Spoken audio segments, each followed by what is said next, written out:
When the plane crashed, my pilot husband directly snatched my life jacket away.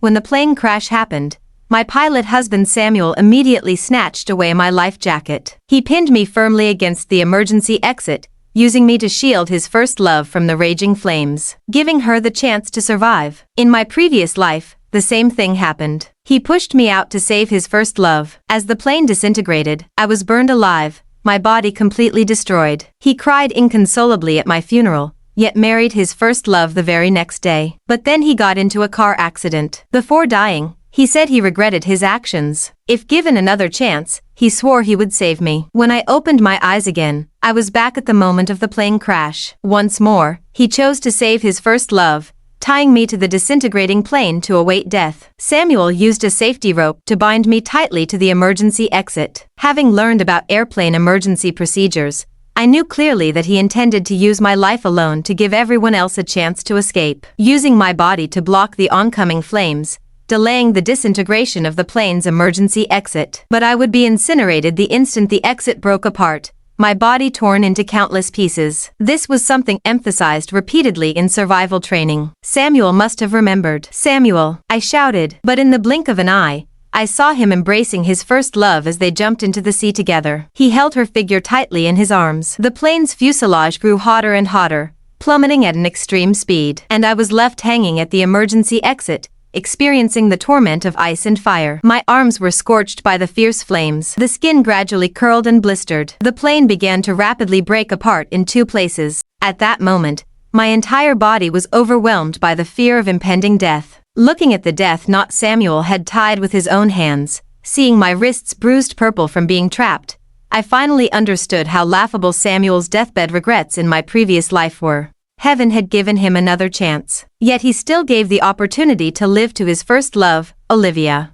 This time, he even felt sorry that Olivia's face had been burned in the previous life due to the fire, so he directly used me to block the rapidly approaching flames. Watching the fire consume my arms, yet calmly helping his first love put on the life jacket snatched from my hands. Using the life-saving rope meant for escape to seal off my path to survival. Enduring the pain, I watched as the plane was about to disintegrate, feeling the agony of my limbs being torn apart. It hurt so much, the pain made me faint. But when I opened my eyes and saw white walls, I was momentarily dazed. "She's awake." Having just regained consciousness, I was surrounded by a crowd of people.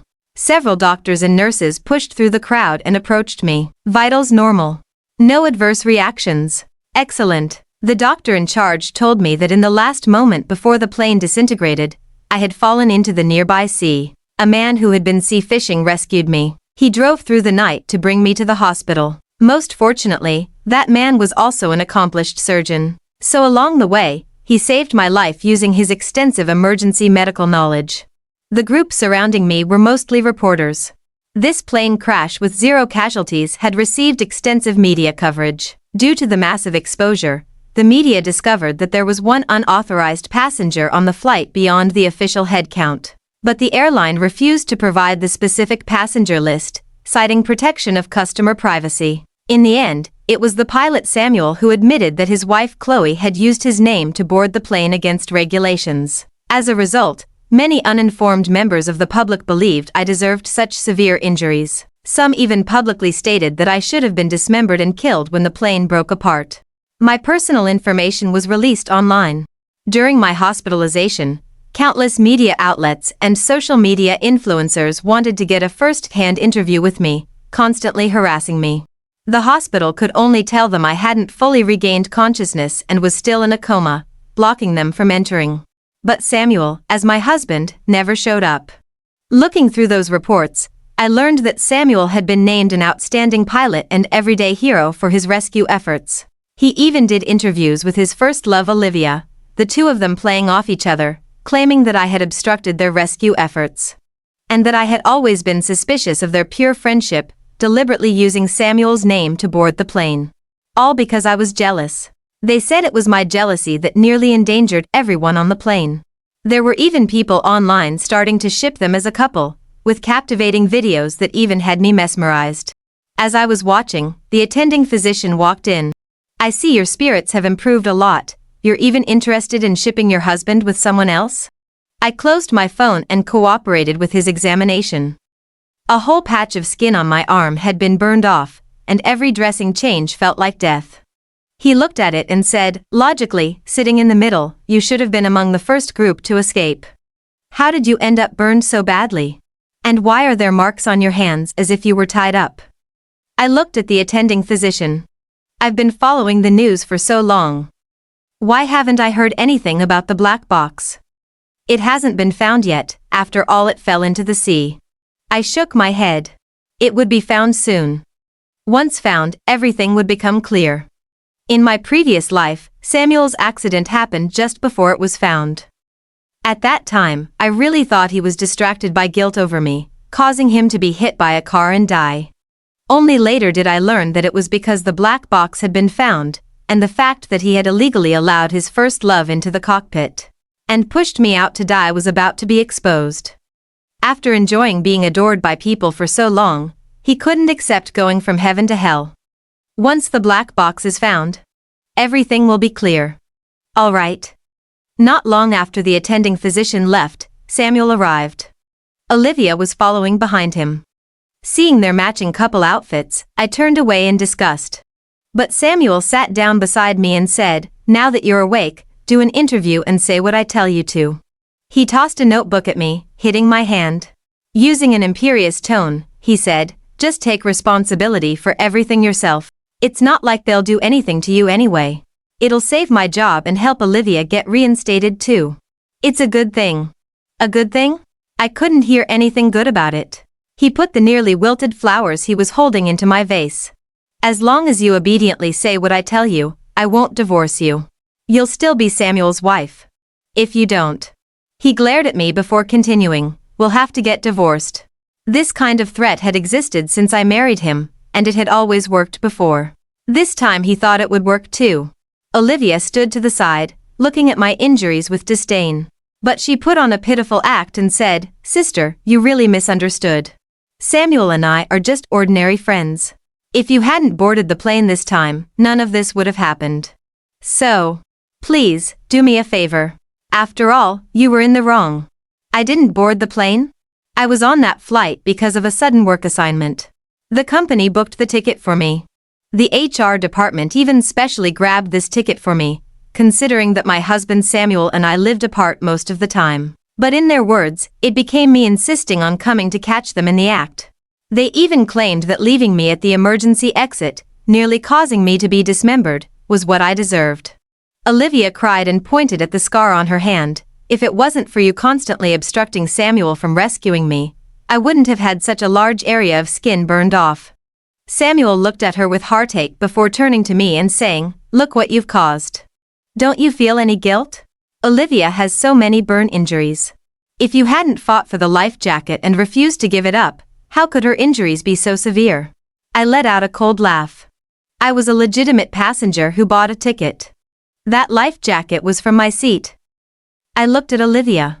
As for her, Captain Samuel should know best how she got on board.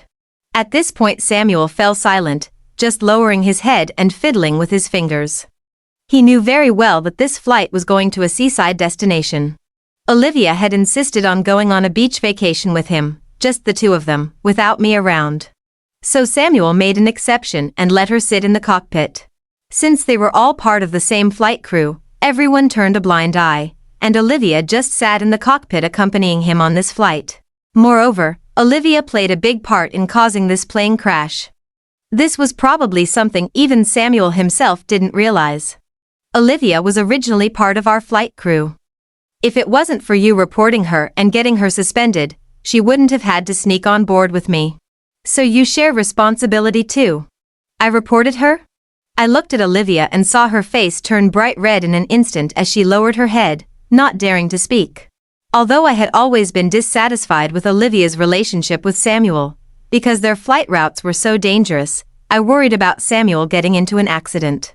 So I basically turned a blind eye. I hadn't even shown anyone else those provocative messages she sent. Let alone report her. What did I report her for? I asked, and Samuel immediately raised his voice by several octaves. You reported her for improper conduct and seducing your husband. Who else but you would report that? Improper conduct? I couldn't help but laugh. At this moment, Olivia suddenly seemed to break down and blurted out, "Who else could be so petty but you? You still won't admit it?" I asked the people in the complaint department, and they said it was you. Just as she was speaking, a group of reporters rushed in, holding up various equipment. They excitedly rushed up to me. "Regarding the recent news about you, what's your own view? Did you go to catch your husband cheating and obstruct him from rescuing other passengers, causing the accident to worsen?" I looked at Samuel, took the microphone, and said softly, "My husband wants me to admit to everything, so I'll admit to it all." The reporters looked at me in confusion. At that moment, someone in the crowd shouted, "The black box from the plane crash has been found. Officials say they've extracted important evidence and will hold a press conference soon to announce the cause." Samuel opened his phone at this point. I saw messages constantly popping up in his chat groups. Samuel was now a household name as an everyday hero, which was also great publicity for their airline. They were likely to give Samuel advance notice about the specific contents of the black box. I watched as his face grew darker and darker after reading the chat pages, his hands trembling uncontrollably. I suddenly found it amusing. After answering a phone call, he hurriedly left, while the reporters also rushed off to chase the black box news story. Gradually they all left the hospital. I finally got a moment of peace and quiet. Online speculation about the contents of the black box was even more outlandish. After all, in all these years, plane crashes where everyone survived were extremely rare, practically unheard of. Moreover, this time the cabin suddenly caught fire when they were about to land, which was bizarre in itself. Some suspected prohibited items had been brought on board, but Samuel's airline had always been known for strict security. So this theory was quickly suppressed. Some even suspected that I had used special privileges to bring prohibited items on board, causing the sudden fire in the cabin. All kinds of speculation ran wild, but the official press conference that had been announced was repeatedly delayed. Faced with media inquiries about the black box, all spokespersons remained silent. The next evening, just as I had finished my final examination and was preparing to rest, a group of people claiming to be from the airline came to my hospital room. I recognized the leader as Samuel's direct superior, Lena. She brought fruit baskets and a large group of company executives to see me. "You're Chloe, right? I've often heard Samuel mention you before, but this is the first time we've met." "Yes, at previous company parties, Samuel said you didn't want to come. He always brought someone else. We never had a chance to meet you before, sister-in-law." From their fawning manner, I could guess the purpose of their visit. It was no different from Samuel's intentions. They hoped that I, as an outsider to the airline, would take the blame for everything.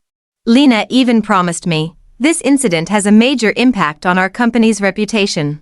As a family member of airline staff, you should understand the seriousness of the situation. If the contents of the black box are truthfully conveyed, it will be most damaging to Samuel's future. I know you have a good relationship. You wouldn't just stand by and watch him." She trailed off, hoping I would understand her meaning.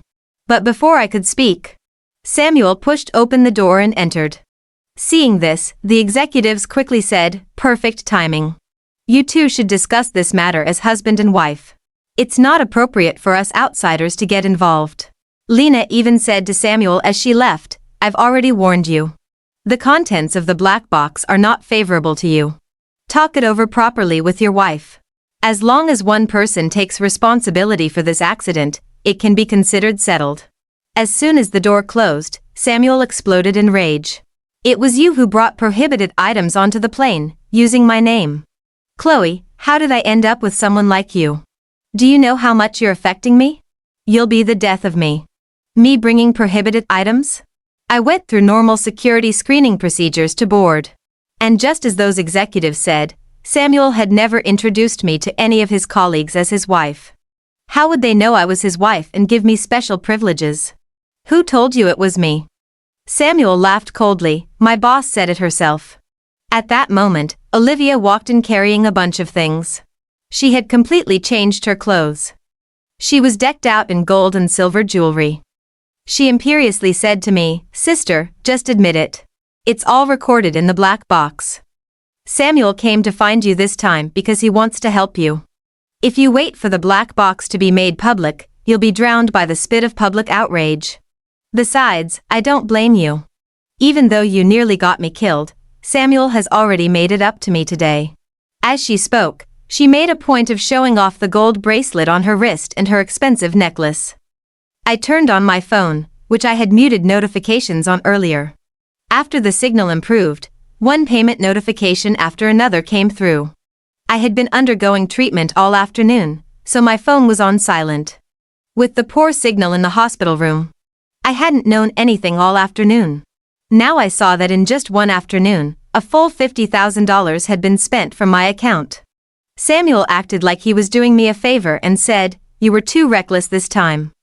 Do you know you almost got Olivia killed? So, I bought some things to make it up to her. This is compensation on your behalf too.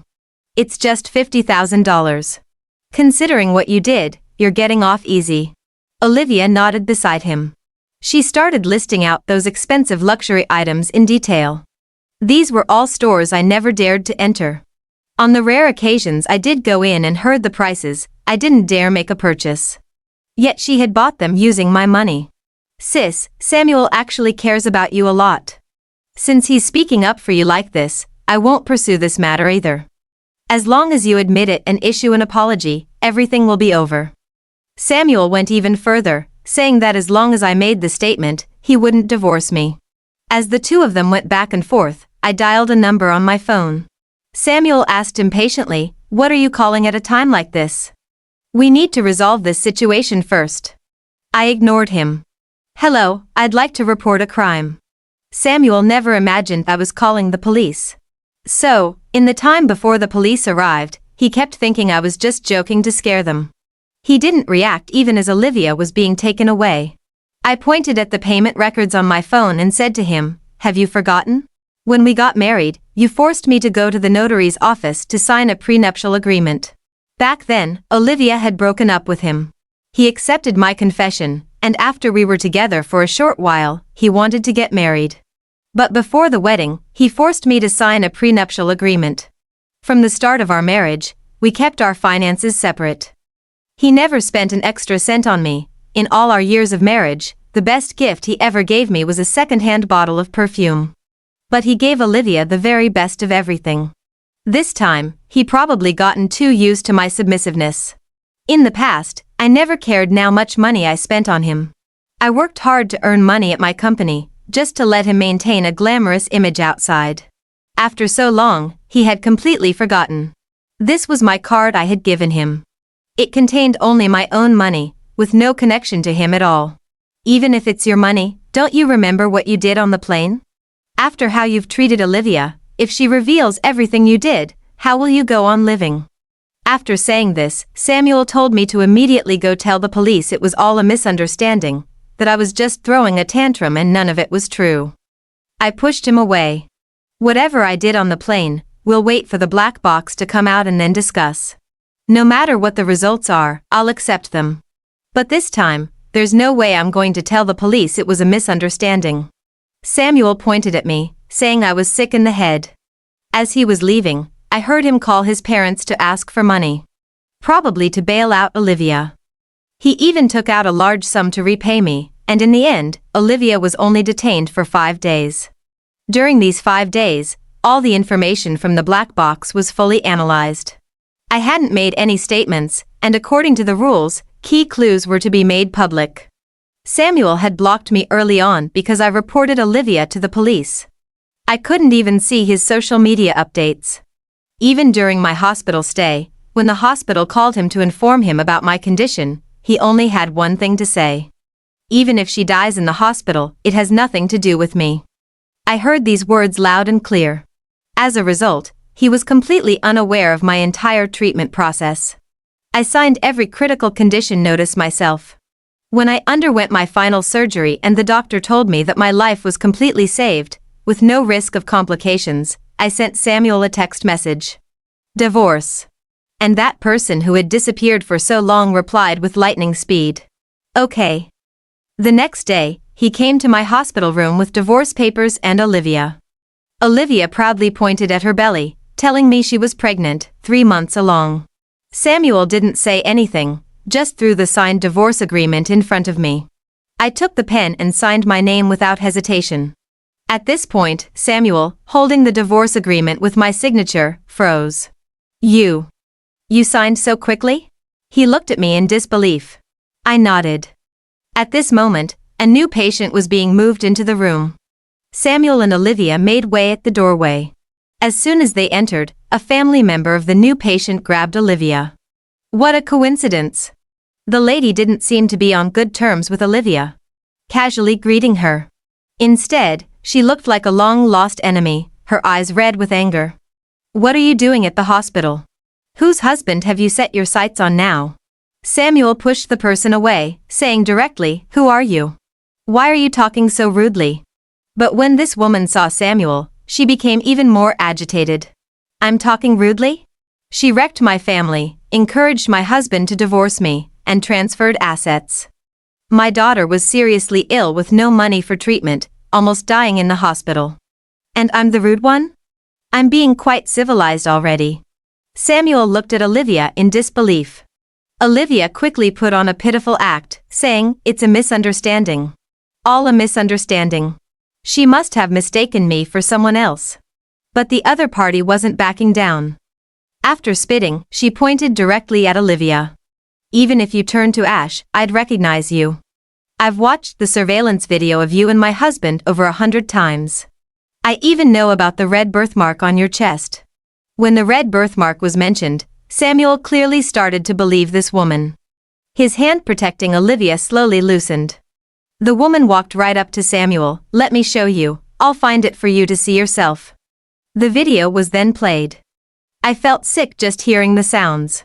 Moreover, the woman excitedly pointed at Olivia and said, I even reported her to their airline company, saying her conduct was improper. At that moment, Samuel pointed directly at Olivia. Didn't you say it was my wife who reported you? Olivia wanted to quibble, but the woman scoffed, You're no better, believing such a woman. She's not even honest at work, always flirting with men in first class. From what I know, it's not just one. Olivia told the woman to shut up. The woman immediately rushed forward and slapped her. Shut up? Why should I shut up? You drove me to desperation. My daughter is still undergoing treatment, while you're decked out in gold and silver. I suppose it's this married man you're seducing now who bought them for you. She pointed at Samuel. I advise you, if your wife doesn't know about this yet, you'd better go back and confess your mistakes to her quickly. This woman is a habitual offender. I still have a victims group chat on my phone, all women whose divorces she directly or indirectly. The group she showed had over a dozen people. And after she posted about this incident, those women angrily cursed at Olivia. Samuel's expression grew increasingly uncomfortable. Gradually, he started to distance himself from Olivia. Olivia placed her hand on Samuel's stomach, hinting at him. She whispered, We have a child together. You can't just believe others like this. You have to trust me. But the woman immediately exposed her on the spot. Young man, if you don't believe me, I'll find someone else for you. She made a phone call, and the person on the other end, hearing it was about Olivia, immediately said, Go get checked right away. I'm a gynecologist. This woman has polycystic ovaries and a venereal disease. Her pregnancy symptoms might be a false pregnancy or a gynecological condition. Go get checked quickly. Don't delay. She even provided the examination report. Samuel looked at Olivia for a long time without speaking. In the end, Olivia was beaten by that woman and ran away. The woman told Samuel, Big sister is warning you, don't keep a woman like that if you don't want to. But you can't abandon your own wife. Samuel looked up at me, and I smiled, saying to the woman, Big sister, but I don't want him anymore. He's dirty, I find him disgusting. The woman turned around and finally realized I was Samuel's wife. After looking at my medical record, she immediately got angry and went to kick Samuel. Your wife has been through life and death, and you bring this mistress to upset her. You're truly despicable, you deserve to die. It was only then that Samuel came to look at my medical record, seeing the number of times I had been resuscitated was more than he could count on both hands. He nervously grabbed my hand. He said, Didn't you die in your previous life? How? I smiled helplessly. In my previous life, My body was completely destroyed, and I had no family or close friends. No one even grieved my death, including Samuel. I had originally planned to finish overtime work on a business trip and surprise Samuel for our wedding anniversary. I had everything prepared, but ended up being killed by my own husband. He looked at me nervously, wanting to explain something. But what he had done was too extreme, no explanation would suffice now. Finally, I looked at him and said, "Once I'm discharged, we'll go get the divorce certificate.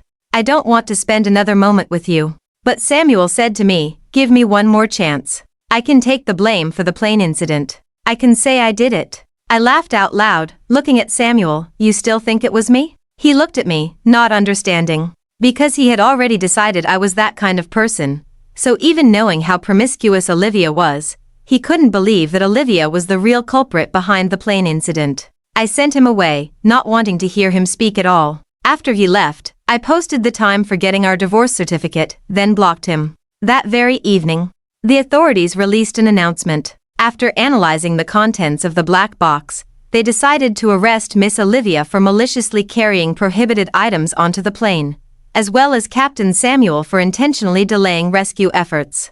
As soon as this announcement came out, Samuel rushed to my hospital. He pushed open the door of my room and just stood there looking at me. He looked for a long time. Finally, he fell to his knees in front of me with a thud. He kept begging for my forgiveness. But at this point, none of that mattered anymore. It was Olivia who had used Samuel's girlfriend's name to bypass security checks and forcibly brought a flammable substance onto the plane. She had originally wanted to give Samuel a birthday gift. But she didn't want to spend money on a genuine product, so she bought a counterfeit perfume with an excessively high alcohol content. The moment the plane took off, she was still in the cockpit showing off to Samuel. She opened it and sprayed a few times. This caused severe damage to several components of the plane. But Samuel, enjoying the feeling of being adored, didn't notice. Just as the plane was about to land, the perfume bottle exploded first, causing a fire in the cockpit. This affected the normal landing procedure of the plane. It sparked a major fire. Plus, Samuel was engrossed in chatting with Olivia at the time and didn't notice the fire immediately. This led to the situation becoming severe. And it was only from the audio in the black box that I learned he had wanted me dead from the very beginning.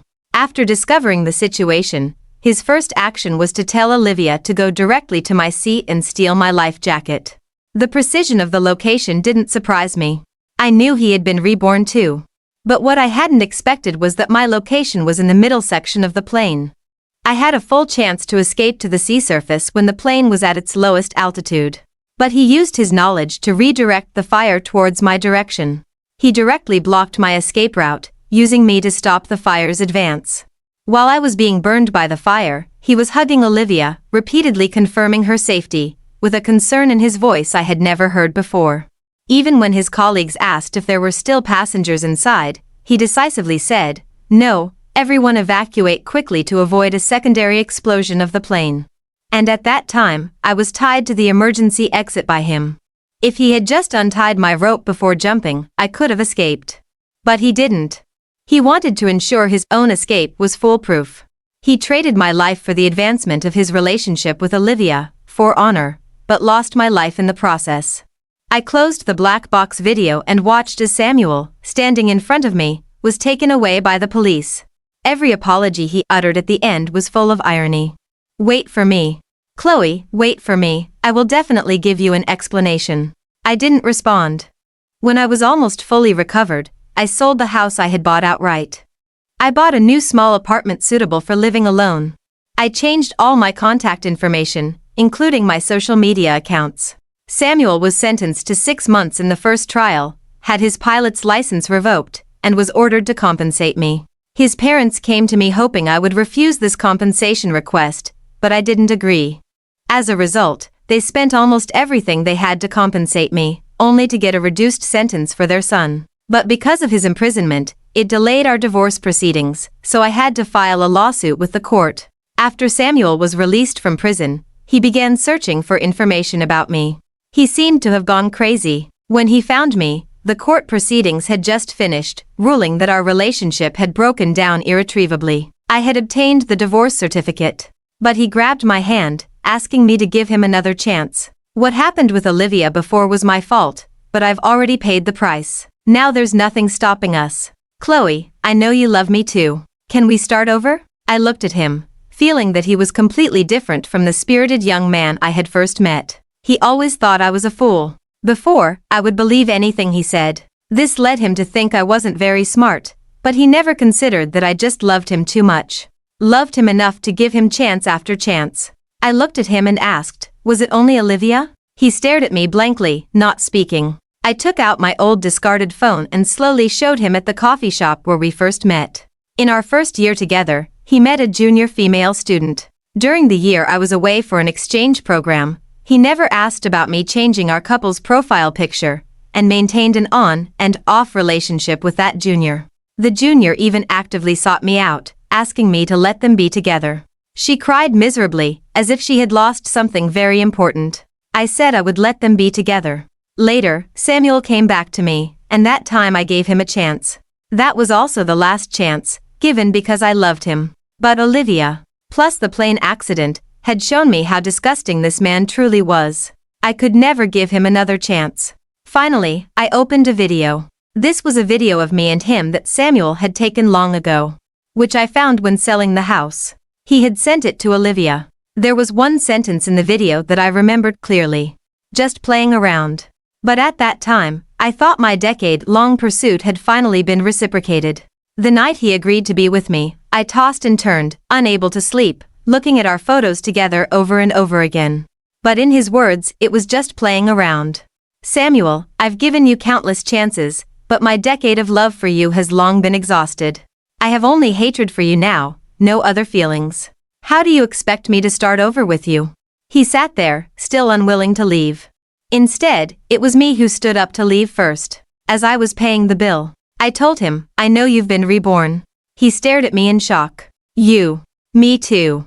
I smiled stiffly at him. In your previous life, you said before you died that you regretted it. If given another chance to choose, you would definitely save me. But when heaven gave you that chance, you chose to tie me to the emergency exit. So how dare you stand in front of me and say you want to start over?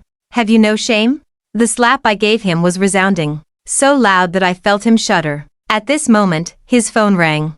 As soon as he answered, I heard Olivia's voice. Samuel, can you come see me? Samuel looked at me. I picked up my bag and left immediately. I saw the hesitation on his face clear as day, and I knew that he had even used all his savings to find the best lawyer for Olivia, helping her defend herself, allowing Olivia to ultimately be sentenced to probation. From his actions towards Olivia, I roughly knew that he had never loved me, because he was always so generous to those he loved, but with me, he would mock me all day for eating just one extra piece of meat, and his desire to be with me now was only because I had signed the divorce papers so decisively, without any hesitation or reluctance.